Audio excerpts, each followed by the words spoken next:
تو وہ 2 کپڑے لے کے آئیں کفن کے لیے. تو کہا کہ یا رسول اللہ صلی اللہ علیہ وسلم میرے بھائی کو اس میں کفن دے دیں. تو اللہ کے محبوب صلی اللہ علیہ وسلم کفن دینے لگے تو ساتھ ہی حضرت مصعب ابن عمیر کی لاش مبارک پڑی تھی، وہ بھی شہید ہو گئے تھے.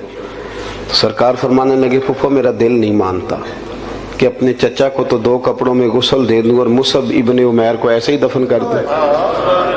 تو پھوپھی کہنے لگی کہ حضور آپ اس طرح کریں، ایک کپڑا انہیں دے دیں اور ایک انہیں دے دیں. اب ایک کپڑا چھوٹا تھا ایک بڑا تھا. اللہ کے رسول نے بڑا کپڑا حضرت مصعب ابن عمیر کو دیا، چھوٹا کپڑا حضرت امیر حمزہ کو دیا. فرمایا میں ہم اس کے وارث ہیں، یہ ہمارے خاندان کا ہے تو ہم دوسروں کے لیے قربانی دیں گے، اظہار کریں گے. لیکن وہ بڑا کپڑا دیا تو وہ بھی حضرت مصعب ابن عمیر کو پورا نہیں تھا، حضرت امیر حمزہ کو بھی پورا نہیں تھا. اگر سر ڈھانپتے تھے تو پیر ننگے ہو جاتے تھے، پیر ڈھانپتے تھے تو سر ننگا ہو جاتا تھا. قربان جائیں.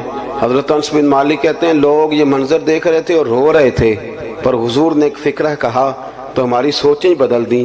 فرمایا کیوں پریشان ہوتے ہو، انہیں دفن کرو، تم قبر پہ مٹی ڈال کے سائیڈ پہ ہو جاؤ، اللہ ابھی انہیں جنت کا لباس عطا کر دے. بھی 1 منٹ کی بات ہے، انہیں جنت کا لباس ملے گا اور شاندار لباس ملے گا اور اعلیٰ لباس ملے گا، اور وہ ملے گا جو میرا رب اپنے فضل سے عطا فرمائے گا. آخرت کی جو نعمتیں ہیں، جو شانیں ہیں، حضور نے انہیں بیان کیا ہے. رسول کریم صلی اللہ علیہ وسلم فرماتے ہیں کچھ لوگ ایسے ہوں گے قیامت کے دن جن کے چہرے چمکیں گے، تو انبیاء پوچھیں گے یہ کون ہے؟ تو انہیں بتایا جائے گا یہ مدینے والے محبوب کے وہ غلام ہیں جو وضو کیا کرتے تھے. تو آج وہ جگہیں چمک رہی ہیں. قیامت ہمارے ہاں نا اطمینان قلبی نہیں. آپ یقین کریں کہ وہ کوئی بندہ بھی اگر ہمارا یہ ذہن بن جائے نا کہ دیوار کے اس پار میری جائیداد ہے، دریا کے اس پار، تو جتنی مرضی مشقت کرنی پڑے لوگ دریا پار کریں گے. میری اپنی جائیداد ہے، میرا گھر ہے، میرا بینک بیلنس ہے، میں نے جانا ہی جانا ہے. جدوجہد کرتے ہیں لوگ. لیکن اس پر ہم کیوں نہیں یقین رکھتے کہ قبر کے اندر اللہ نے میرے لیے باغ تیار کیا ہوا ہے، میرے لیے بڑی آسانیاں تیار کی ہوئی. صحابہ کو نا انشراح صدر حاصل ہو گیا تھا. انشراح صدر، دل گواہی دیتا تھا کہ واقعی نا ہمارے لیے. جب احد کی جنگ ہو رہی تھی تو حضرت انس بن نضر رضی اللہ تعالیٰ عنہ، یہ حضرت انس بن مالک کے چچا ہیں، تو جب کافروں نے یہ خبر اڑا دی کہ سرکار کو شہید کر دیا گیا تو صحابہ کے حوصلے کچھ پست ہوئے. تو حضرت انس بن نضر پتہ کیا کہتے تھے لوگوں سے؟ کہتے تھے پیچھے نہ جاؤ، تلواریں اٹھاؤ. اور آپ فرماتے تھے وہ جس جنت کی حضور نے ہمیں خوشخبری دی ہے نا، فرماتے تھے اللہ کی عزت کی قسم مجھے احد پہاڑ کے اندر سے اس جنت کی خوشبو دنیا میں ہی محسوس ہو رہی ہے. انشراح صدر ہو گیا تھا کہ آخرت میں اللہ نعمتیں دے گا. اور وہ چیزیں دیکھیں نا، جو آدمی سائیکل چلاتا ہے رات کو خواب میں بھی اسے، ہمارے ایک بزرگ ہیں تو انہوں نے بیان کیا کہ امام جلال الدین سیوطی رحمۃ اللہ علیہ کو جاگتے ہوئے 72 مرتبہ رسول کریم کی زیارت نصیب ہوئی. تو آپ تو خیر بڑے خوبصورت لوگ ہیں، آپ نے سبحان اللہ کہا ہے، پر جنہ کور کے ویکھے ہونا بھی میں تکیا ہے، جنہ کوریا ہے. یہ بھی ایک دور ہے. اب کرامت پہ لوگ نا تھوڑا گھورتے ہیں. یہ کیسے جی؟ تو بڑی صاف سی بات ہے میرے بھائی، محدثین کو، علماء کو، بزرگوں کو ہوں مخلص، انہیں زیارت ہوتی ہے. وجہ اس کی یہ ہے کہ جو بندہ سائیکل چلائے، اگر رات کو خواب میں وہ سائیکل چلاتا ہے کہ نہیں؟ میری طرف دیکھیں جی، میری بات سنیں. اور اگر وہ شخص دن میں کوئی کام کرے تو رات کو خواب میں بھی وہی کام کرتا ہے. تو جو سارا دن رسول اللہ کی حدیث پڑھے اور نبی پاک کا دین پڑھائے اور سیرت میں رہے، میری عمر مدینے دے ٹبیاں دی تصویر بناؤندیاں گزر گئی. تو جو اپنا سارا وقت اسی میں بتاتا ہے نا، ہو مخلص، اس کا نظریہ یہ ہو کہ میں محبوب کی باتیں کر رہا ہوں. تو جو سارا دن محبوب کی باتیں کرتا ہے وہ خواب میں بھی محبوب کی باتیں کرتا ہے. تو اس میں رٹا ڈالنے کی تو بات ہی کوئی نہیں. تو انشراح صدر ہو. انہیں تو خواب بھی جنت کے آتے تھے، کیونکہ انہیں پتا تھا کہ ہم نے جنت میں جانا ہے. ہمارا مزاج نہیں، ہم کہتے ہیں او مر گئے تو سلسلہ ختم، کیونکہ ہم نے ساری سیاست ہی دنیا داری کے لیے کی ہوئی ہے. ہم نے سارا منصوبہ ہی دنیا کے لیے ظاہر ہے جو ہم نے جمع کیا ہے، جس ماحول کے لیے جمع کیا، جب وہ ماحول ختم ہوا تو وہ کام بھی ختم ہوا۔ اللہ کے بندے تو بڑا خزانہ جمع کرتے تھے آخرت کے لیے، تیاری کر کے رکھتے تھے، تو پھر ظاہر ہے انہیں خواب بھی اسی کے آتے تھے۔ بخاری شریف میں حدیث ہے، ایک خاتون سرکار دو عالم صلی اللہ علیہ وسلم کی بارگاہ عالی مرتبت میں حاضر ہوئیں، انہیں مرگی کا مرض تھا۔ مرگی کا مرض اعصابی ہوتا ہے۔ ہمارے ہاں جو پٹھوں کی تکلیف ہوتی ہے نا، تو اس کے لیے نیورو سرجن سے علاج کرایا جاتا ہے۔ نیورو سرجن بنیادی طور پہ دماغ کا ڈاکٹر ہوتا ہے، لیکن چونکہ اعصاب سارے کاؤنٹ ہوتے ہیں پورے وجود میں، تو پھر وہ اعصابی تناؤ جو ہے اس کو وہ دیکھتا ہے، اس کو چیک کرتا ہے، اور باقی ساری چیزوں کو اسی پر پھر وہ استدلال کرتے ہیں اور اس کا علاج کرتے ہیں۔ تو اعصابی مرض ہے، جب کسی کو مرگی ہوتی ہے تو وہ بندہ بے ہوش ہو جاتا ہے اور اس کا سارا وجود اس کے کنٹرول میں نہیں رہتا، وہ بیچارہ بے بس ہو جاتا ہے۔ تو کتنی بڑی تکلیف ہوتی ہے، اور انسان بیمار ہو اور پھر مرگی سے بیمار ہو۔ تو وہ خاتون حاضر خدمت ہوئی تو عرض کرنے لگی، یا رسول اللہ صلی اللہ علیہ وسلم مجھے مرگی ہے، حضور میں بڑی تکلیف میں ہوں، مہربانی فرمایا میرے لیے دعا کر دے۔ اب اللہ کے رسول نے کیا فرمایا؟ حضور فرمانے لگے بی بی ہے، اور خواتین میں حوصلہ بھی کم ہوتا ہے، اور ویسے بھی جب بندہ بیمار ہو تو اس کا حوصلہ بڑا جوان بھی ہو تو حوصلہ ٹوٹ جاتا ہے۔ تو وہ خاتون تھی، بیمار تھی، یا رسول اللہ صلی اللہ علیہ وسلم بڑی تکلیف میں ہوں، مرگی کا مرض ہے۔ تو نبی کریم صلی اللہ علیہ وسلم نے فرمایا تو میرے ساتھ ایک سودا نہیں کر لیتی؟ اس نے کہا حضور حکم کریں۔ تو محبوب فرمانے لگے اگر تو کہتی ہے تو میں دعا کرتا ہوں، رب تجھے ابھی شفا دے دے گا، اور اگر تو کرے نا صبر تو میں تیرے ساتھ وعدہ کرتا ہوں رب تجھے بغیر حساب کتاب جنت عطا کر دے گا۔ میرے ویسے آپ کے ویسے پیر صاحب کہے نا کہ دسو بھائی شفا لینی جے کہ جنت، اسی کہنے حضور لاج پالو تجھے شفا دیو نا، جنت بھی ویکھی جائے گی، آپ دعا کرائیں نا، کوئی گل نہیں، خیر صلی اللہ، ابھی بڑی تکلیف ہے، گوڑے رو بڑی درد ہے، تسی یہ دا کچھ کرو نا۔ بھئی ہمارا تو فیصلہ یہی ہے کہ ہمیں شفا چاہیے۔ لیکن حضرت انس بن مالک کہتے ہیں جب نبی پاک صلی اللہ علیہ وسلم نے اس بی بی سے کہا کہ تو بتا، تو کہتی ہے تو ابھی دعا کرتا ہوں، مالک بڑا کریم ہے جو شفا دے دے گا، اور اگر تو کرے صبر اور مرگی کے ساتھ زندگی گزارے، ذرا اس بات کو آپ سمجھیں، تو میں تیرے ساتھ وعدہ کرتا ہوں رب بغیر حساب کتاب جنت دے گا۔ کہتے ہیں بی بی نے سوچنے کے لیے بھی ٹائم نہیں لیا، 1-1.5 منٹ میں بولی، کہنے لگی یا رسول اللہ صلی اللہ علیہ وسلم تھوڑی سی تو زندگی ہے، میں مرگی کے ساتھ ہی گزارا کر لوں گی، آپ دعا کریں رب مجھے جنت ہی عطا کرے۔ انشراح صدر ہے، ان کو یقین کامل ہے کہ جنت میں جائیں گے تو مہر بن جائے گی، لہذا وہ یا رسول اللہ میں مرگی سمیت گزارا کر لوں۔ حالانکہ بندہ اب نارمل ہو جاتا ہے مرگی والا، نہ وہ کسی فنکشن پہ جا پاتا ہے، نہ کسی جگہ پہنچ سکتا ہے، وہ تڑپتا ہے، لیکن اس نے عرض کی یا رسول اللہ آپ میرے ساتھ وعدہ کریں کہ اللہ مجھے جنت دے گا۔ تو محبوب کریم نے فرمایا تجھے مبارک ہو، تیرے ساتھ وعدہ ہو گیا۔ عرض کرتی ہے یا رسول اللہ صلی اللہ علیہ وسلم جب مرگی ہوتی ہے تو میرے وجود سے کپڑا ہٹ جاتا ہے، تو حضور مجھے شرم آتی ہے، تو اتنی دعا کر دیں کہ مرگی ہو پر میرا ستر قائم رہے۔ حضور نے فرمایا تیرے لیے دعا کر دی، تیرا پردہ نہیں ہٹے گا۔ صحابہ کہتے ہیں بڑی بھی مرگی ہوتی تھی پر کپڑے اس کے وجود کے ساتھ جمے رہتے تھے۔ حضرت عثمان غنی کے زمانے تک وہ خاتون حیات رہیں۔ جناب انس بن مالک فرماتے ہیں جب کوئی نیا شخص مدینے میں آتا اور کہتا کہ مجھے کوئی جنتی دکھاؤ تو ہم اس بوڑھی کے دروازے پہ دستک دیتے تھے، وہ باہر آتی تھی تو ہم کہتے تھے جنتی دیکھنا ہے تو اسے دیکھ لو، اسے میرے رسول کریم نے دنیا میں ہی جنت کی بشارت عطا فرمائی۔ اپنی زندگی میں نا کچھ کام فقط جنت کے لیے کریں، اور جنت وہ مقام ہے، جنت وہ مقام ہے، جنت وہ جگہ ہے جہاں خدا کا بھی دیدار ہوگا اور محمد مصطفیٰ کا بھی دیدار ہوگا صلی اللہ علیہ وسلم، اللہ رسول کا قرب بھی وہی نصیب ہوگا۔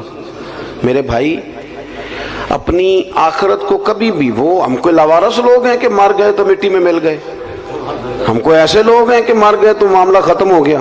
اقبال کہتے ہیں موت کو سمجھے ہیں غافل اختتام زندگی، یہ ہے شام زندگی، یہ ہے شام زندگی، پھر صبح دوام زندگی، اس کے بعد جو زندگی آئے گی وہ ہمیشہ رہنے والی آئے گی، ہمیشہ۔ کیونکہ ہمارا سارے کا سارا پروگرام ہی دنیا میں رہنے کا ہوتا ہے، اور پھر جمع اتنا کچھ کر لیتے ہیں، مکان اتنے شاندار، پیسہ چوری کر کے، سینہ زوری کر کے، جھوٹ بول کے جمع کیا ہوتا ہے، اور بڑا کیا ہوتا ہے اللہ ماشاءاللہ، بڑے بڑے بنگلے، پھر مرنے کو دل ہی نہیں کرتا، پھر مرنے کو دل، اتنی ساری جائیدادیں بندہ بنائے اتنی مشقت کر کے۔ ناراض تو نہیں ہو گئے آپ لوگ؟ میں صحیح کہہ رہا ہوں، پھر مرنے کو دل، جب اتنے بندہ لمبی چوڑی منصوبہ بندی کرے، لیکن ایک بندے نے محنت کی، اس نے جناب 11 سال لگا کے مکان بنایا، تو پھر اس کا مرنے کو دل کرے گا؟ صحابہ کرام علیہم رضوان تیار اس لیے تھے کہ انہوں نے تو کپڑے باندھ کے رکھے ہوئے تھے، باندھے ہوئے تھے کپڑے، جس وقت حکم آئے گا حاضر ہے۔ وہ تو ہر جنگ میں جانے سے پہلے شہادت کی دعا مانگتے تھے، ہر جنگ میں شہادت کرتے۔ سعد بن معاذ رضی اللہ تعالیٰ عنہ جیسے لوگ زخم لگ گیا تو روتے تھے، کہتے حضور میں تو شہادت سے رہ گیا ہوں، سارے لوگ نفع لے گئے اور میں خالی رہ گیا۔ پھر انہوں نے دعا مانگی کہ یا اللہ اگر قریش مکہ کے ساتھ کوئی اور جنگ باقی نہیں تو مجھے اسی زخم میں اپنی بارگاہ میں بلا لے۔ وہی زخم پھٹ گیا، خون نکلا۔ یا رسول اللہ یہ کیا ہوا؟ فرمایا رب کریم نے میرے ساتھ کی دعا کو قبول فرما لیا ہے۔ ان کا تو کوئی رٹا نہیں تھا۔ ہمارا مسئلہ یہ ہے کہ جو اتنی بندہ لمبی سیاست کر کے بندے نال لاوے، اتنے لمبے چوڑے چکر چلائے، پھر اس کا مرنے کو دل کرے، اتنی مشکل۔ دیکھیں نا پاکستان میں کتنے وزیر ہیں، مجھے نہیں سب کا پتا، حالانکہ میں دلچسپی لیتا ہوں، اخبار پڑھتا ہوں، روز پڑھتا ہوں، لیکن مجھے پتہ کوئی نہیں کتنے وزیر ہیں، ان کا کون کون سا محکمہ ہے، وہ کیا کرتے ہیں۔ حالانکہ پتہ ہونا چاہیے چونکہ ملک تو ہمارا ہے۔ ان بیچاروں نے تو اتنی دیر ہے نا جتنی دیر یہ وزیر ہیں، جس دن ختم ہے اس دن انہوں نے چلے جانا ہے، ملک تو ہمارا ہے۔ تو مجھے نہیں پتا، آپ میں سے بھی شاید کوئی بندہ ہو جو سارے وزیروں کو جانتا ہو کہ ہے کوئی، میرا خیال ہے کہ ایسا، ٹھیک کہہ رہا ہوں جی، پر وزیر تو بڑا راضی ہے نا، وہ تو کہتے ہیں نا 15 گڈیاں آگے نے 15 پیچھے نے تو بدوکاں، وہ تو کہتے ہیں نا میں نے ساری دنیا فتح کی ہوئی ہے۔ حالانکہ بہت سارے لوگ ایسے ہیں جنہیں کوئی پتہ نہیں کہ یہ کون ہے، کدھر سے آیا ہے، پر وہ تو راضی۔ اسی طرح ہم سارے راضی ہیں اپنی دنیا میں، یہ بھی میں نے فتح کر لی، یہ بھی میرا کما، کچھ بھی نہیں صاحب، کچھ بھی نہیں، کوئی شے ہی نہیں۔ حضرت مولا علی شیر خدا کرم اللہ تعالی وجہ الکریم قبرستان گئے تو جا کے مردوں سے کہنے لگے تمہارا کیا حال ہے؟ تو ایک مردہ بول کے قبر سے کہنے لگا ہڈیاں ٹوٹ گئی ہیں، کفن پھٹ گیا، مال پیچھے دے آئے تھے، حساب ہمیں دینا پڑ رہا ہے۔ علی یہ بتاؤ ہمارے پچھلوں کا کیا حال ہے؟ تو مولا علی کہنے لگے تمہاری بیویوں نے نکاح کر لیے، تمہاری اولادوں نے مال تقسیم کر لیا، تمہارے دوستوں نے نئے دوست بنا لیے، پہلے تو تمہارا نام کبھی کبھی لیا جاتا تھا، اب تو زمانہ بیت گیا، تمہیں یاد ہی کوئی نہیں کرتا، اب تو کوئی او پیاں دس دیاں قبراں جنہ تے پھول پے، ادھروں کوئی نہیں جی آمدہ، ادھروں لکھاں گئے، کوئی بندہ نہیں جس نے کبھی یاد کیا، ختم ہو گیا مسئلہ، پڑا ختم ہو۔ میرے عزیز چونکہ دنیا داری بڑی جمع کر لیتے ہیں، مال بڑا اکٹھا کرتے ہیں، صبح سے شام تک ساری مشقت ہی دنیا داری کے لیے، ساری مشقت، میں نے سویرے ولیمے میں جانا ہے، دوپہر تعزیت کرنی ہے، شام کو فلانا کام کرے، ساری دنیا داری ہے۔ ہاں اگر رضا الہی کے لیے ہو تو دین ہے، لیکن ہماری ہر بندے کی ایک مختصر سی سیاست ہوتی ہے اپنے دائرہ کار میں، وہ جس شعبہ ہے زندگی سے بھی تعلق رکھتا ہو، تو وہ چونکہ ساری محنت دنیا کے لیے کرتا ہے، پھر اس کا مرنے کو دل ہی نہیں کرتا۔ حضرت فرید الدین عطار رحمت اللہ علیہ فرماتے ہیں میں توبہ کرنے سے پہلے عطر بیچتا تھا۔ عطار، عطر کا کاروبار بڑا مہنگا ہے آج بھی عرب شریف میں۔ آپ مدینہ شریف جائیں نا تو سونے والی دکان کے بالکل سال خوشبو والی دکان ہوتی، یعنی جتنا کرایہ سنار دے رہا ہے اتنا ہی خوشبو والا بھی دے رہا ہے، ایک مہنگا ترین کاروبار ہے پوری دنیا میں۔ تو کہتے میں بڑا امیر آدمی تھا تو میں نے عطر کی دکان بنا لی، میں عطار تھا تو بڑا خوبصورت میں نے ہال بنا کے اس کے اندر میں نے بڑا زبردست ڈسپلے کیا اور میں نے خوشبوئیں اس کے اندر لگائیں۔ میں اپنے کام میں لگا ہوا تھا تو کبھی کبھی ضمیر کہتا تھا یار یہ دنیا داری ہے چھوڑ دے، اللہ والوں سے پیار بھی بڑا تھا، ان کی تذکرۃ الاولیاء دیکھیں تو پتہ چلا انہیں بڑی معرفت ہے رب کے بندوں کی۔ تو کہتے طبیعت بھی مائل ہوتی تھی پر وہ بندے خول نہیں نہ توڑتے ساری زندگی، حق پہچان کر بھی حق کے قریب جا نہیں سکتے، چونکہ خول کون توڑے؟ دنیا داری کا، برادری کا، قبیلے کا کون توڑے؟ فرمانے لگے کہ ایک دن نا میں دکان میں بیٹھا تھا تو ایک بزرگ آ گئے سادے سے، تو کبھی کوئی خوشبو دیکھتے، کبھی کوئی خوشبو دیکھتے، کبھی کوئی خوشبو دیکھتے، تو سیل مین کی عادت ہوتی ہے نا جی کیا حکم ہے، کیا چاہیے، وہ لا لا کے چیزیں دکھاتے ہیں، اچھے سیل مین کا طریقہ ہوتا ہے۔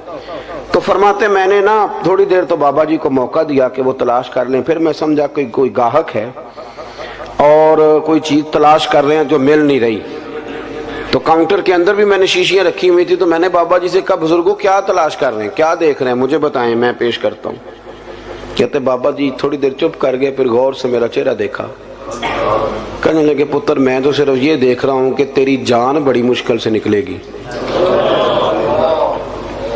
تو کہتے ہیں مجھے، میں دنیا دار تھا، دنیا دار کو نصیحت کریں تو اسے غصہ ہی آتا ہے، مجھے غصہ آیا، میں نے کہا جی کیوں مشکل سے نکلے گی؟ تو کہنے لگے یار تو نے مال ہی بڑا جمع کیا ہوا، جب تم مرنے لگے گا کبھی یہ بوتل یاد آئے گی، کبھی یہ والی یاد آئے گی، کبھی یہ والی یاد آئے گی، کبھی فلانے بینک والا اکاؤنٹ پریشان کرے گا، کبھی دوسرا کرے گا، کبھی وہ والی زمین، کبھی تو کیسے مرے گا، تیرا تو مرنے کو دل ہی نہیں چاہے، تو نے تو دنیا داری۔ کہتے ہیں اور غصہ لگا مجھے بابے کی بات کا، تو میں نے پورے غصے میں کہا بابا اچھا اسی کہتے نہیں تو اپنی قبریں جانا ہے تے میں نے کہا میری مشکل سے نکلے گی تو تیری کیسے نکلے گی؟ تو کہتے ہیں بابا جی کہنے لگے ادھر آ کاؤنٹر سے باہر بتاؤں کیسے نکلے گی، ادھر آ باہر۔ کہتے ہیں میں بابا جی کے قریب آیا تو بابا جی کہنے لگے دکھاؤں تجھے کیسے نکلے گی؟ میں نے کہا دکھائیں۔ وہ فرش پہ لیٹ گئے، کلمہ پڑا اور ان کی روح پرواز کر گئے، عرش فرشتے بانگا ملیاں، مکے پہ گئے شور، بلے شاہ آسان نہیں ہوں مرنا، اے مر گیا ہی کوئی ہور۔